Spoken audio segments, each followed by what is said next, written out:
Hello, this is episode 26, and we are live. So if you're listening to this podcast and you're wondering why things sound weird or something like that, that's why, because we're just doing this live. Fuck it, we're doing it live. We're doing it live. Doing it live. So this is episode 26. I'm here with Aaron Sinek, my co-host. Hello. And this is we're titling it "What the Hell is Going On in the Union?" Well, which I think is what the State of the Union should now be called from now on. That is the that would be the preferred title. But as opposed to "Lord help us all, what the fuck is going on? How did this all happen?" Or as as opposed to donate 35, 35 or $1 to have your name across a crawl screen hosted specifically by the Trump campaign. That was not on any other news site that I flipped to. If you like that. Also, considering we're doing this live, which I assume this is also on the YouTube channel, right? Yes, it is. Yeah, so people can see this visually, so they can see me like dropping my computer or God knows what else. And that's fun. Chain smoke, as I said, like literally, I wanted to start this episode with me. I don't smoke anymore. I quit like 18 years ago now, and it literally would be just me like lighting up a cigarette in a dark room, kind of like you are, just going. The weird part is this is weirdly one of the brightest spots where I live, but well, it is Chicago. I'm surprised that you are not actually well lit by the crackling fires of your burning metropolis. I mean, according to and I was shocked. I mean, if we want to, we're talking about the State of the Union. So if we want to talk about, our president, I'm shocked that he didn't actually mention the city he loves to talk shit about at all. It was, it was border wall. It was big boom, two booms, boom booms. I'm just scanning through my Twitter feed. There were booms, kind of backwards. There were booms. Boom. Those booms are very important if you are a follower of QAnon. Various booms are important, but anyway. So, what was your take? How do you feel about the State of the Union after all this?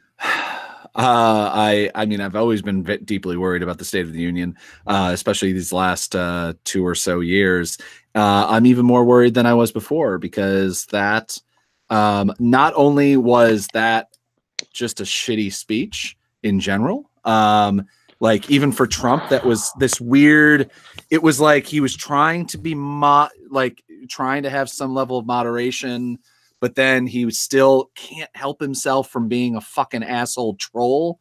So like when you'd actually have people on both sides stand up on something like fucking stopping childhood cancer, like literally the lowest of low bars of like, what can America come to? I know some real big fucking assholes, like, and I don't know anybody who's like, you know what? I don't think we should be dealing with childhood cancer. I mean, like, I think even libertarians who are really, really big assholes in general would be like, no, that's not something I don't think that's not, we shouldn't deal with that as a government in some way, in any way, shape, and form or something, and I'm sure there's libertarians out there that are like, no, private companies should figure out childhood cancer because it's a great profit center and da da da da da. But I mean, when you're talking about that, or when you're talking about anything, I mean, this is a person who said at some point, and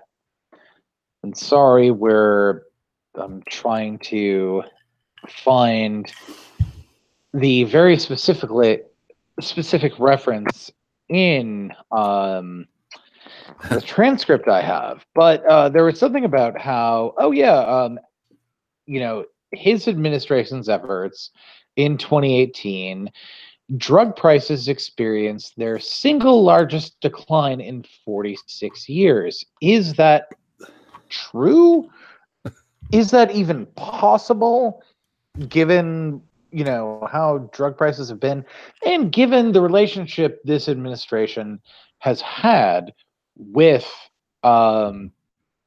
drug companies and other executives? Is that a claim that's possible? I'm actually searching for the fact check pages here. Look at the New York Times has it like this is true, this is false, and I'm seeing mostly this is I'm actually seeing mostly this is true, but of course they really love the wide definition of of what true is. For they always give the great benefit of the doubt to the president. We're like, this is misleading. President Trump said that lawmakers in New York cheered with delight upon the passage of legislation that would allow a baby to be ripped from the mother's womb moments before birth. This is misleading. No, it's not. That's a lie, because that's not what the legislation does. They were probably, if they were cheering, I was not there. If they were cheering because New York State has long had some of the worst fucking abortion restrictions in the industrialized part of the United States, and it's wild that they've always had that. And finally, Cuomo, thanks to I think literally being surrounded by a bunch of fucking progressives, all fighting for his job, was basically pushed into actually turning New York State into the progressive state that the numbers actually represent, at least on things like abortion, and reproductive rights in general. So yeah, but I mean, I guess as a whole, you and I, we're freelancers. We're people who are trying to fact check everything that's happening as it's happening. But on a whole, how does this speech look to you? Like, what has it been? On true or false? I mean, I think that, well, true or false, like, because he made a lot of very specific claims, yeah, to back up very specific policies, and those very specific policies, for the past couple of years, have been based on mostly bullshit. Yeah. So, as a fact checker, can you say that there's been any kind of new information that has come out in the past, I don't know, month, 2 months, 3 months, 6 months, year, that refutes the false claims this administration has had, to back up the claims that he made in tonight's address? No. I mean, this is a yet another wildly, at best misleading, at not worse, but at normal, just a whole schlock of fucking lies, down to simple things like talking about how El Paso used to be this, terrible criminal wasteland, until the border wall went up. And no, El Paso, even when Juarez was earlier in the 2000s and before, was seeing thousands of murders a year, El Paso was one of the safest cities in the country, and in fact, I think it was often rated the safest city. And it's which is also wild, because it was like, it's not like the wealthiest city. It's not, I mean, there's a lot of things, but I mean, just basic things like that. Like, it's weird that he chose continually to make citations. I mean, this is Donald Trump, so it's not, I guess it's not weird. It's pretty standard, but it's weird that he continually decided to make statements that not only are false, but can be very easily and quickly fact checked. Like just in the fact that like that's common knowledge to me. If you've ever read Charles Bowden, a fantastic book called Murder City about Juarez during the early 2000s, when they were seeing those many numbers. I mean, this is something that's cited often in the fact that like El Paso was continually one of the safest cities. And it just, he just basically tried to fall back on all of his immigration bullshit rhetoric, and then slid into using, even down to finding a random family, of course, a white family that had a break-in and had somebody was killed during the break-in of an illegal immigrant with of course, no other facts other than that. I mean, because why would we actually have the real an actual full story of what actually happened, because 9 times out of 10 these stories that the anti-immigration lobby comes up with about undocumented immigrants committing crimes are falsified, down to the fucking thing that the story that Donald Trump basically ran his fucking 2016 campaign on about the murder in, I think it was San Francisco, or not murder, it was a shooting in San Francisco where there's an undocumented immigrant who had crossed the border a bunch of times and sent back, and then had supposedly, which he didn't, murdered a white woman, and they trotted that story out continually. That dude was just found not guilty because you read the whole fucking story and you'll see from day one that there was no murder, there was nothing, and also like fell back on a police officer leaving a fucking gun in their car unlocked. But but that's a whole different thing. But I think that might be a theme for this entire speech, which is, Trump and this administration just relying on the claims they've made over the years. And one of the things that struck me was when he was, trying to make an appeal to how he has done more than anyone else ever in the history of doing anything, because that's usually how he starts claims. But when he very specifically started talking about criminal justice reform, started trotting out these examples, but didn't mention anything about the Central Park Five, and the fact that he doubled down on the guilt of people who were proven innocent of their crimes, that he had taken out various op-eds about. And so I think the claims that are made here are the claims that have been made in this speech are a bit larger in that it's basically like, oh yes, it essentially relies on like being like, yeah, well, you know what, if you get an email from someone who, maybe if you're Joe Ricketts and you get an email about how our president, in big capital letters, finally did something about X, you'd believe it. But the question is, does any of that actually stand up? Yeah, no. Well, and that's the thing. I mean, so who was this speech for? I mean, the State of the Union speech is almost always for whoever the president's supporters are. I mean, this is not this was continually touted as he was going to do a unity speech. This was going to be a speech that was going to bring together the two parties, and was going to, not necessarily be a pivot, which is, I know, everyone's favorite term in media for the president, but it was a speech that was supposed to at least, be, I guess, a non-Trumpian, how bad everyone else is other than us, and look at how great we are. And it kind of, to an extent, started out like that, especially with the criminal justice reform thing, where it's just something that, yes, if you ignore the facts and the history and so many other things, he did sign a bill. Well, one of the very few things this president actually did and actually signed over the last two or so years now.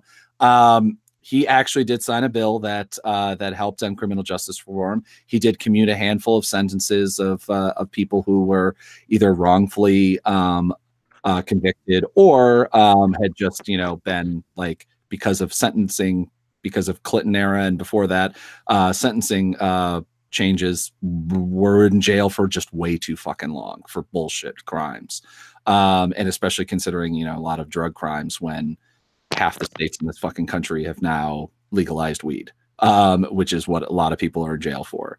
It is though that weird that he didn't mention. I mean, it's not weird, but it's interesting that he didn't mention the fact that when he's talking about opioids and talking about everything like that, that the Sackler family is actually the lead reason why we have an opioid epidemic in this country. It's not because Mexicans crossing the border or something like that, or Hondurans or whatever. It's because the Sackler family, a group of billionaires who own a pharmaceutical company and donate massive sums of money to museums and other nonprofits. They have made billions off of convincing doctors to give out these drugs like they're fucking candy, and lying. And right now they are under investigation in Suffolk County in Long Island.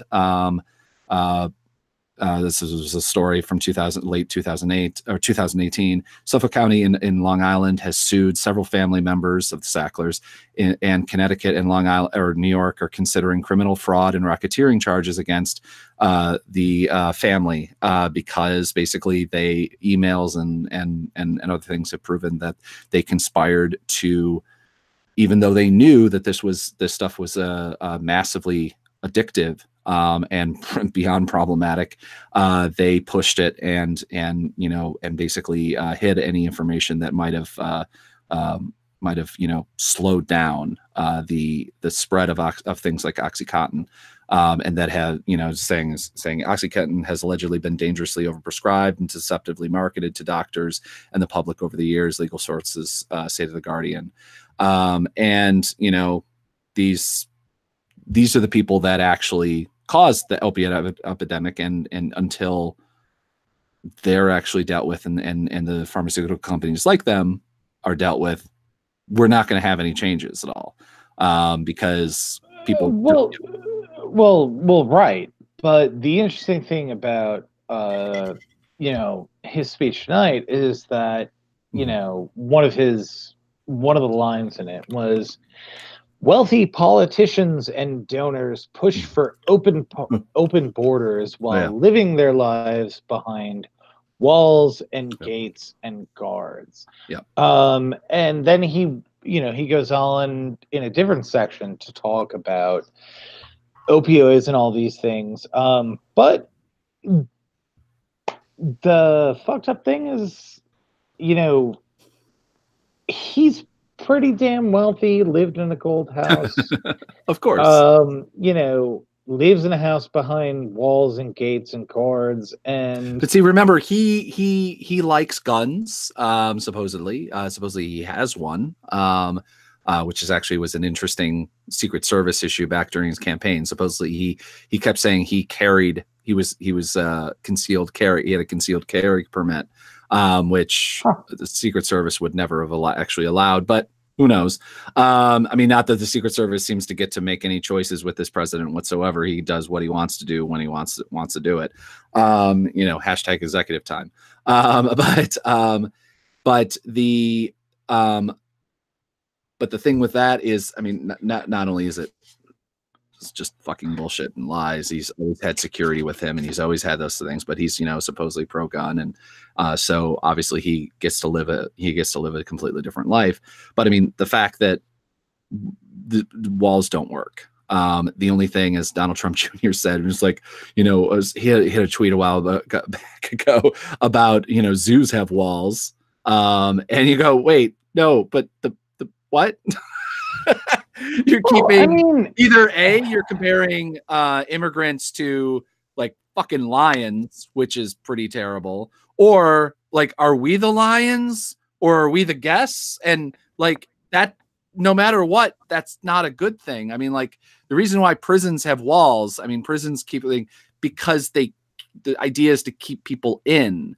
And, you know, if we're surrounding ourselves with walls, I guess it's all just a matter of perspective on what side you're on. But I find either way, it, you know, surrounding yourself with walls, which, by the way, also, you know, the whole story about Obama having 10-foot walls around his house in DC is a complete fucking lie. He has like a low, like normal size, like fence, which most people in the area have fences.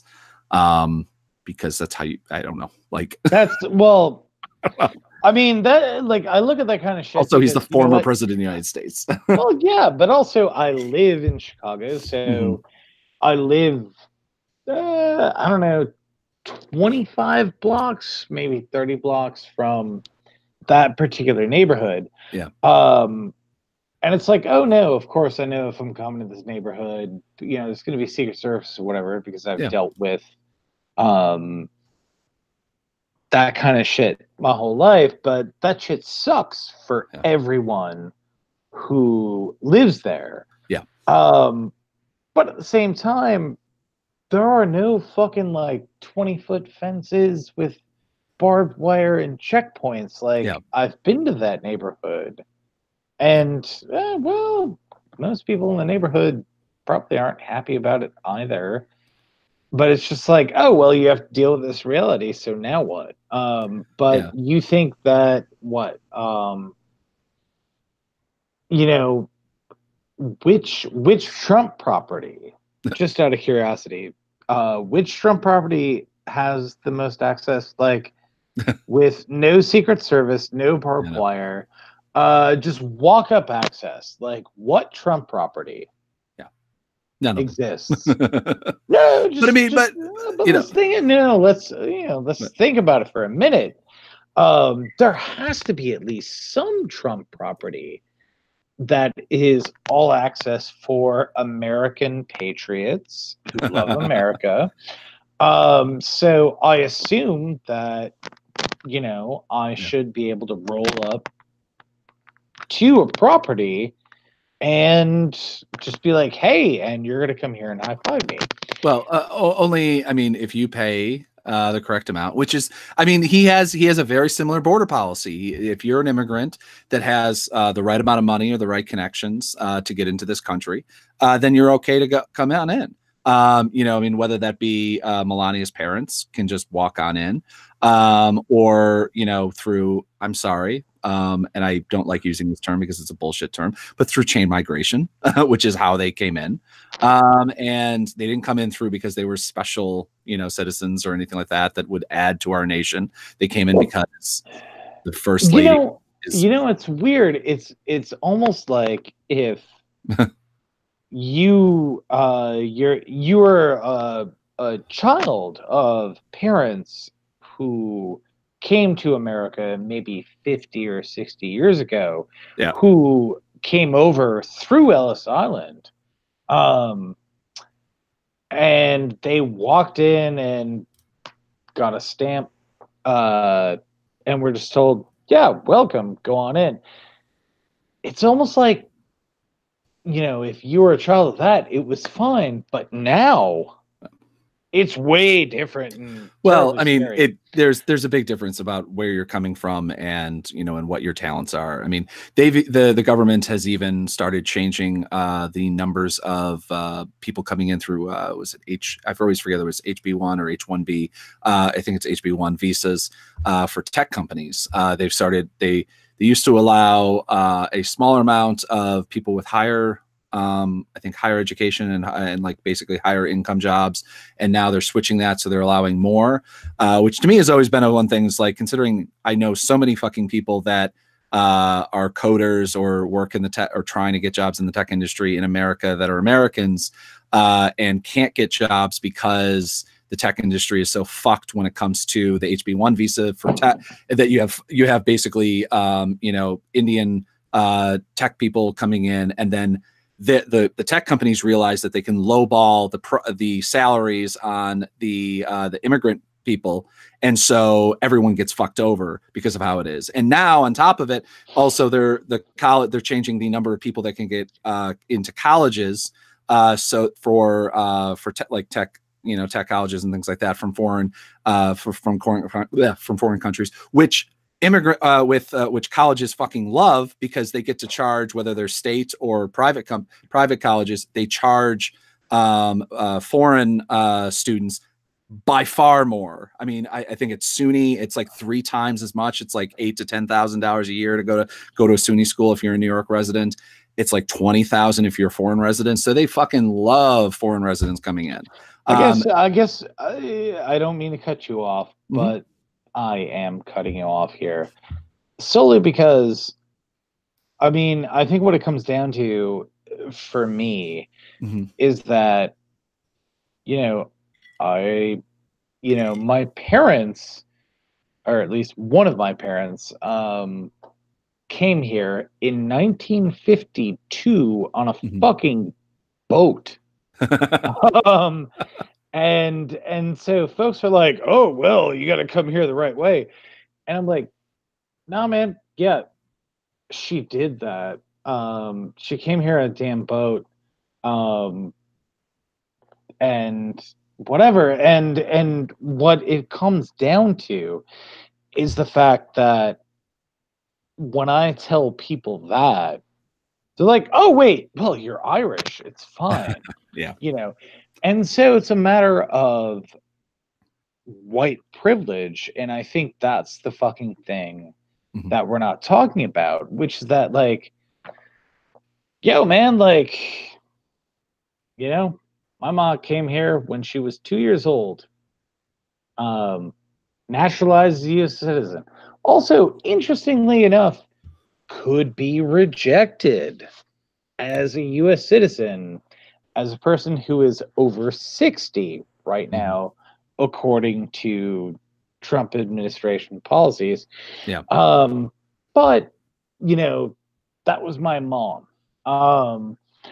And the idea that, anyone is illegal or anyone is not doing it right. And I think the not doing it right thing is very important. Yeah. And that's why I'm doing the thing in quotes in front of the fucking camera. If you're listening to the audio, it's that, like, I've got other family and other people I know who showed up at Ellis Island back in the fucking 1920s and back beforehand. And they were just let in. Yeah. And so the idea that, like, oh, you have to do this legally. Well, what the fuck does legally mean? And yeah, that's where it comes down to, which is that, again, what it comes down to is with these fuckers, it comes down to being white. Yeah. And that's the fucking problem. I mean, and that specifically, is the fucking problem. Yeah. I mean, I mean, I don't know. There's no doubt. I mean, like the fact that he ended his speech with yelling, America first, and I'm proud of that. And, I mean, and using Make America Great, using all these phrases that, whether it be, it goes back to the Klan or whether it goes back to Ronald Reagan or whatever, it's, they're quite thing. And also making a very large stand about, I will never defund or get rid of ICE, and having one of those dudes stand up and, and be supposedly a hero.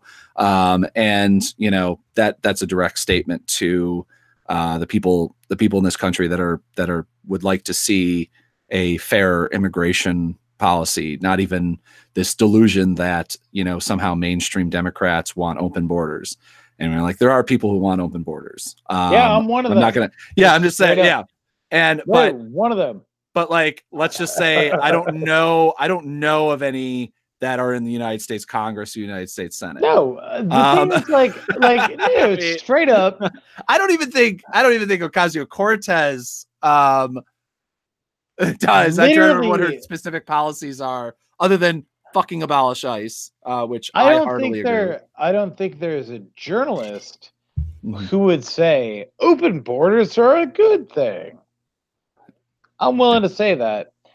And you're brave. You're brave, man. You're brave. No, I'm not brave at all. But I'm kidding. No, I'll say that because literally I don't know. What do I got? 20 minutes or what? 2 days, 3 days in the Twitter cycle Yep. before those fuckers are like, ooh, this one leftist wants open borders. And it's like, yeah, you know what? Fuck nation states. I'm about to Fuck go through. fucking I'm like about to go through my global pre-check for TSA pre interview, so I won't say that right now. no, you do whatever I, you want, but but distance yourself how you want. no, but Like, and so I mean here's the thing. I mean is that the entire idea, whether or not it's open borders, whether the conversation is that, or whether it's just this idea that these dangerous brown people are coming up through a caravan, and you know I don't even understand why a caravan is a fucking now like a basically a derogatory term that they use. A caravan in my thing is a fucking minivan, you know, the least dangerous human being. Like some very tired parent driving their 17 soccer kids around suburbia. Like that's idea what a caravan is. But you know, I literally I just was down in Tijuana for a day, and being the whitest motherfucker in even Northern America that I am, I crossed the border. I walked across the border, went through security.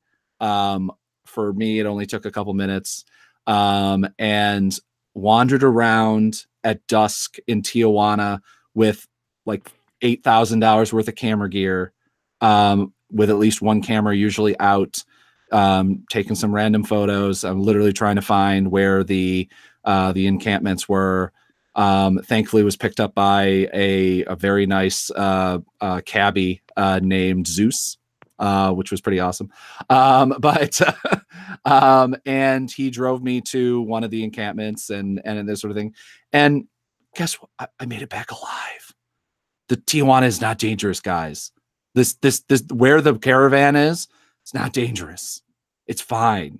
You're fine. No one's coming here to kill you. No one is even over there that wants to kill you.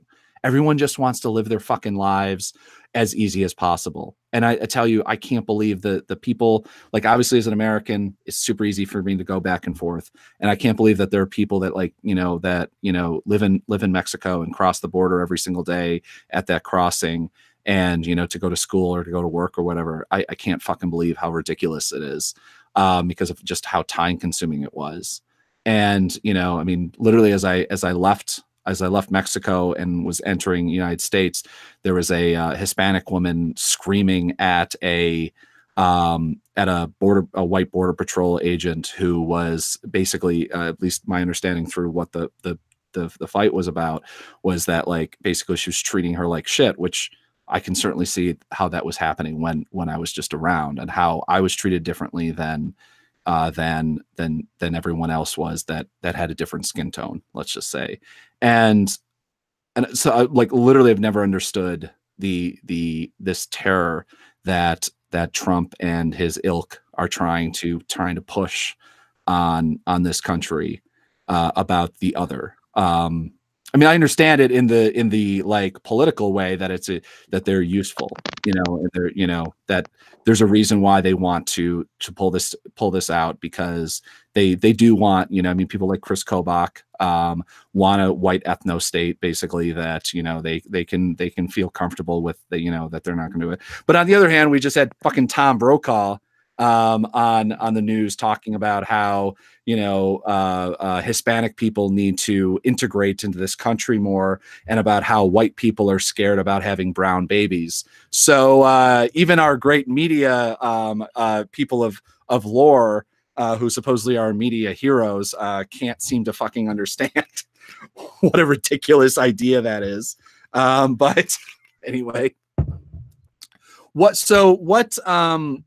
Aaron, what was your takeaway on not on the Democratic response with Stacey Abrams, but what was your takeaway on the Democratic standing up and standing down? Because we love, half of Twitter is usually like, oh, Pelosi just gave him a nasty look behind it, whatever. Oh, it's all, and that's kind of like 80% commentary is after the State of the Union is figuring out, it's like, well, so and so didn't stand up, or so and so stood up. Because I mean, one thing that I noted early on is that Joe Manchin, the Republican, or I mean Democrat from West Virginia, Clever. quickly Go made on, quickly clever.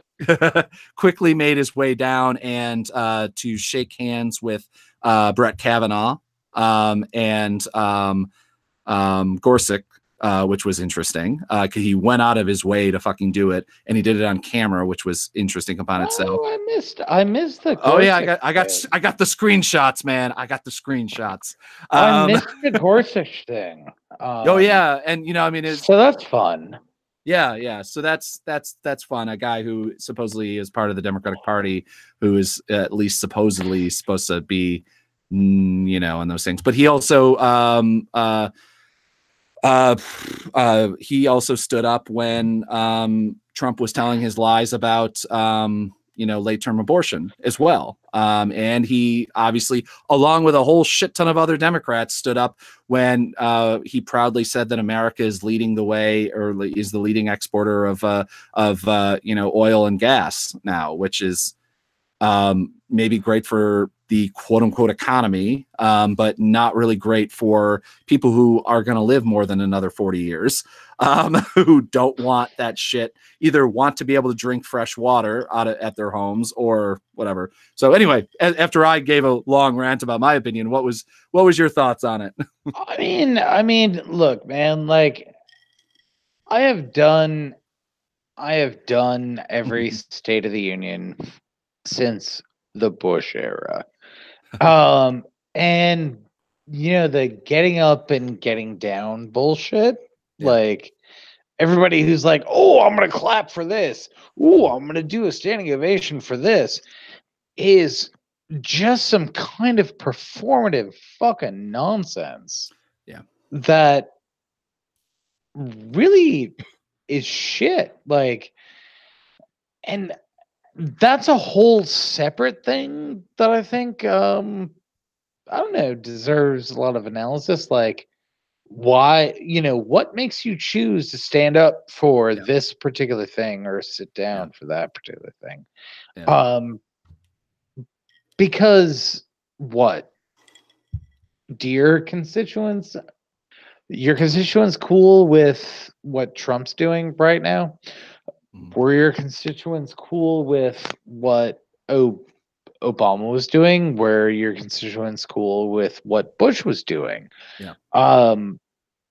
And that's the fucking fault of the State of the Union. But, well, maybe I'm being kind of a jerk. I don't know. Should should I celebrate? It is weird this though, because bullshit? we had this weird moment where the a lot of the women were dressed all in white, so they stood out in a crowd even more so than they normally would in a majority white male audience. So they stood out a lot more than they even would normally. But they also, at one point chanted USA, USA, USA. And like Trump was kind of not taken aback, like in a negative way. But I think obviously, since he doesn't have the ability for deep thought at all, I think he thought that they were. I mean, I think the fact that, people are trading USA barbs is very telling where we're at in a larger point where it's like, oh, okay, wait, who could be the most patriotic by doing a thing? By chanting USA or by saying, well, shit, I will stand up and respect the flag. Yeah, I mean, the commentary and that kind of thing, but that's the thing. And so wait, are we just here to see who's like, is this the point? is that the point, to see who's more of a quote unquote patriot, I mean, more of a nationalist, more of a person who is ignoring Mhm. literally everything folks are saying Yeah. and just saying, "Oh no, wait, nationalism is good." No Actually, matter like, what. are we Yeah. doing that? Is that what it I is? feel like we've been doing this for a while. You know, and this continues, especially since Trump tried to, you know, I mean, there's always been, I mean, as long as I've been alive, there's been this fight between the Republicans and the Democrats on who owns the flag more. It's always been the Republicans who win that stupid ass battle, which makes no sense and is complete bullshit. But the Democrats have always done this lame attempt on, you know, on trying to hug the flag a little bit more or in a different way. And I was tired. I was actually really disappointed because I saw Ocasio-Cortez stand up and clap and start. She was chanting for a little bit too, a USA, USA. And just as a person who's been to way too many fucking Trump rallies, and that's the chant of it's now a white nationalist chant. I mean, it 100% is. And maybe there's a way we can take it back. Not that I ever fucking want it. You know, I mean, I don't want to live in a country that chants its name, its abbreviation, not even its full. Like, I don't want to live in a country that chants that. I wouldn't want to live in the UK if they would chant UK, UK, UK. They're Like, already it's doing just so that. I mean, fucking stupid. Yeah, I know, but you know, they're but I happy think the about their question white comes. nationalist I Brexit. mean, So I guess the question is, amongst the people who were, who got up and chanted with Trump, yeah, is, oh, okay, why are you doing that? yeah, Is that that that is the question we have to ask about the hashtag resistance, yeah, which is that, like, oh, okay, cool. So you guys good with, you know, what part of that agenda are you good with? Child prison camps? yeah, Actually, war in Yemen. yeah, What are you guys chanting for? yeah. Um, and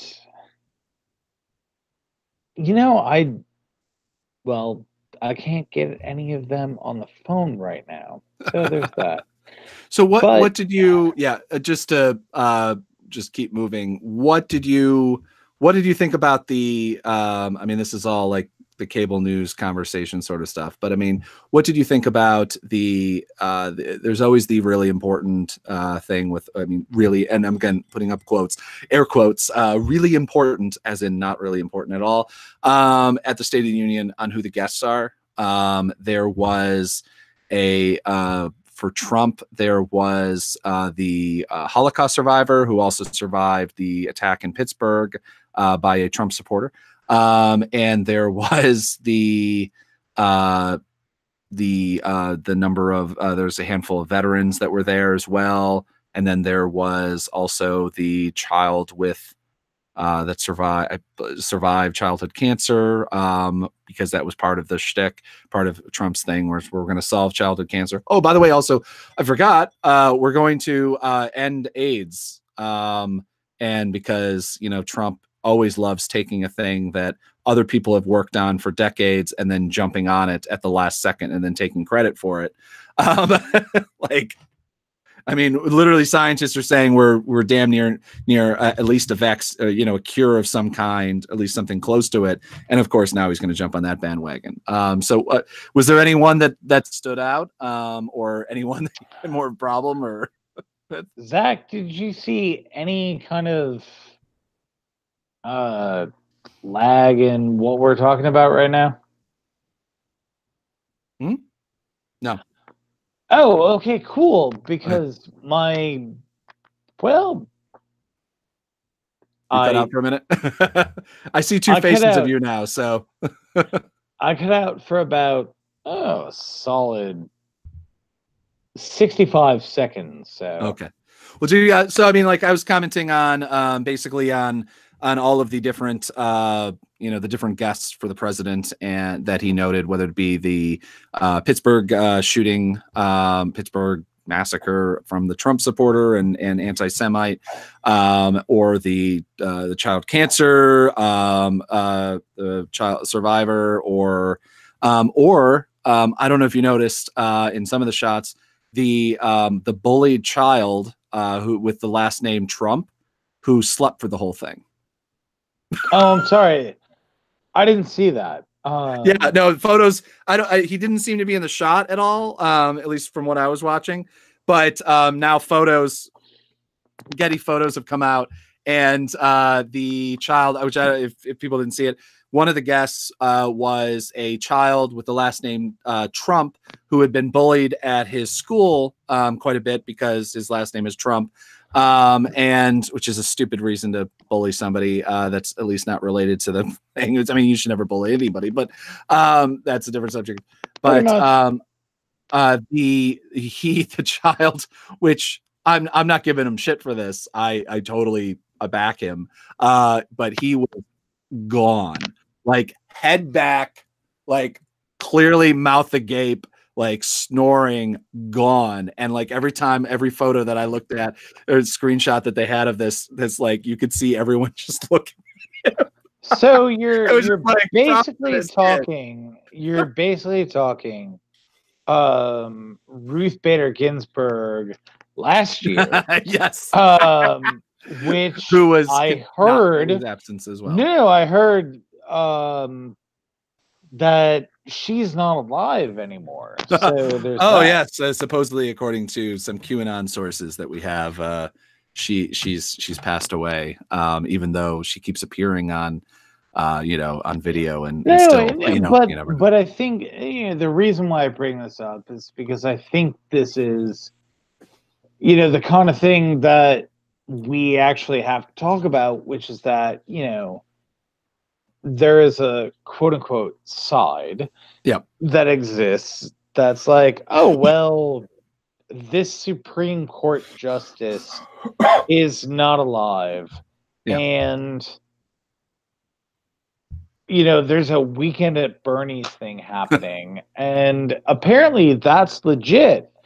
But also, this poor kid has been oppressed by the deep state, and it's a big coordinated thing or whatever. Like, there are a lot of weird jumps you have to make. Yeah. Make covering any of that. So how does that all happen? How is all of that real? That's a really good question. It makes me harken back to the God, what's the kid from The Dentist? Is this real life? No, I mean it's no, but it does. I mean, it just like all of this is just and the fact that like so many of this, so much of that shit has been I wouldn't say mainstreamed, but it's been I mean, like there was always the moon landing shit. There was the conspiracy, the JFK assassination. There's all these conspiracies that exist out in the world that used to be kind of fun to follow, and now like the Ruth Bader Ginsburg stuff has actually filtered into the kind of Breitbart world of quote unquote journalism, and it's actually being like discussed. And the fact that like I'm even watching PBS NewsHour, and they had a Republican right-wing blogger on. I mean, which was wild. And they had a right-wing blogger on from a site that I've never heard of, and the main person, I always blank on her name, from MoveOn.org, because that's the level of commentary in America where you can't actually have journalists on to talk about things. You have to have a right-wing blogger and a commentator, which at least she knows.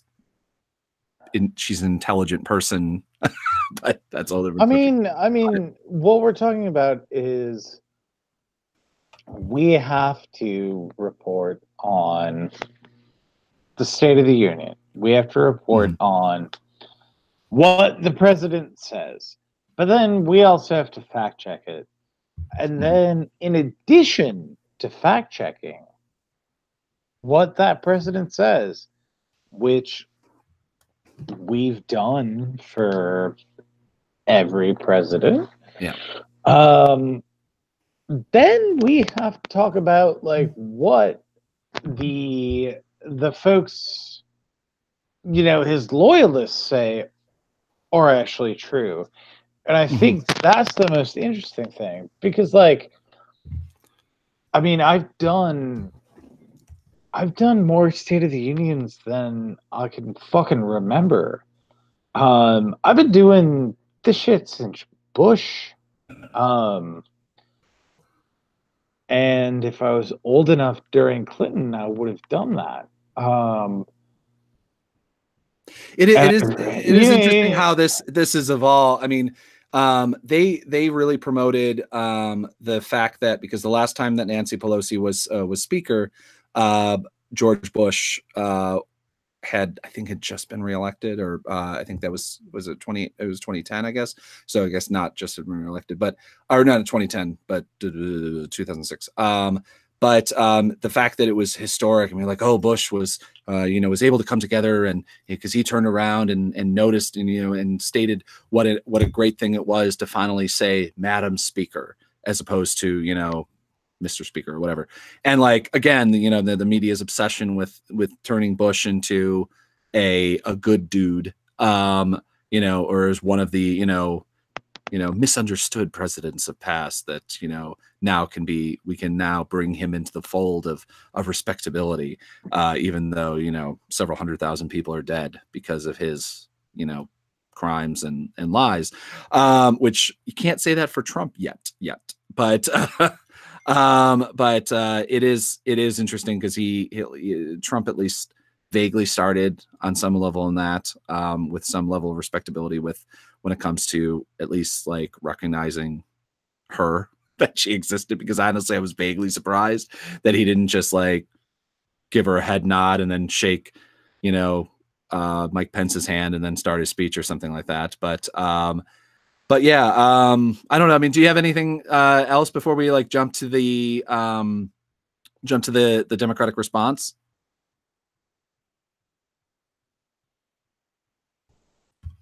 Do you freeze up again, Aaron? I think Aaron froze up again. So this live is going really, really well. So yeah.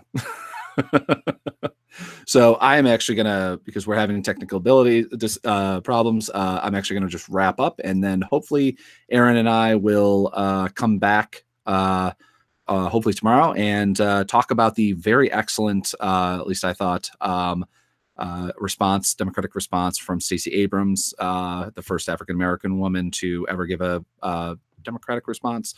I would bet the first African-American woman to ever give a response whatsoever.